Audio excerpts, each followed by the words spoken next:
गोरखपुर के सांसद रवि किशन शुक्ला मुश्किल में फंसते नजर आ रहे हैं। मुंबई की एक महिला ने लखनऊ में प्रेस कॉन्फ्रेंस करते हुए सांसद पर गंभीर आरोप लगाया है। इसके साथ ही महिला ने कई तस्वीरें भी बेटी और उसके साथ की दिखाई हैं। महिला ने शादी करने के अलावा भी कई आरोप लगाते हुए कहा है कि वो कोर्ट जाएंगी। वहीं सांसद रवि किशन की ओर से अभी तक कोई प्रतिक्रिया सामने नहीं आई है। मुंबई के रहने वाली अपर्णा ठाकुर ने दावा किया है कि रवि किशन उनके पति हैं। 1995 में मुंबई में वो पत्रकारिता कर रही थी। वो एक इवेंट में गई थी जहां उनकी मुलाकात रवि किशन से हुई। तभी से दोनों साथ में थे। 1996 में परिवार और दोस्तों के सामने मंगलसूत्र और सिंदूर लगाकर रवि किशन ने शादी की थी। यह शादी मुंबई में ही हुई थी। महिला का दावा है कि रवि किशन और उसकी एक बेटी भी है। अब जल्द ही कोर्ट में हक पाने के लिए वो जाएंगी और बेटी को उसका हक दिलाएंगी। मेरा नाम अपर्णा है और ये प्रेस कॉन्फ्रेंस का ये मतलब है कि मैं चाहती हूँ कि मेरी बिटिया जो रवि किशन की डॉटर है उसको उसका हक मिले। उसके अधिकारों के लिए मैं ये प्रेस कॉन्फ्रेंस भी कर रही हूँ और मैं कोर्ट भी जाने वाली हूँ। अपर्णा ने कहा कि पिछले 25 साल से रवि किशन ने कभी बेटी को हक देने की बात नहीं की।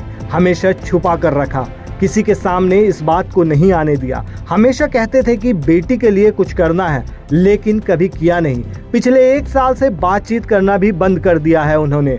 इसके बाद अब मुझे लीगल एक्शन लेना पड़ रहा है। सिर्फ अपनी बेटी की हक की लड़ाई मैं लड़ूंगी। बेटी अब बड़ी हो गई है। स्कूल में भी बेटी के पिता का नाम नहीं लिखा गया, सिर्फ रवि किशन की जिद के आगे, क्योंकि वो नहीं चाहते थे यह बात दूसरे लोगों को पता चले। जब मैंने उन्हें बोला कि I want to get to know you, I want to spend time with you as a father, he was never really there.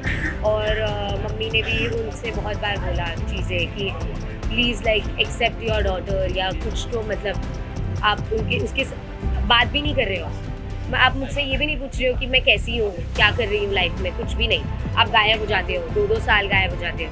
अभी वो 4 साल से गायब है। मैंने उनसे बिल्कुल बात नहीं की है। वहीं महिला के साथ आई बेटी ने कहा कि मुझे कभी पिता का प्यार नहीं मिला। वो घर आते थे, उनसे मुलाकात होती थी, लेकिन वो चले जाते थे। ज्यादा वक्त के लिए नहीं रुकते थे। उनसे मेरी कई बार बात हुई, लेकिन उन्होंने कभी मेरी मदद नहीं की। वहीं इस सब मामले पर रवि किशन घिरते हुए दिखाई दे रहे हैं, लेकिन उन्होंने अभी तक इस मामले पर कोई प्रतिक्रिया नहीं दी है।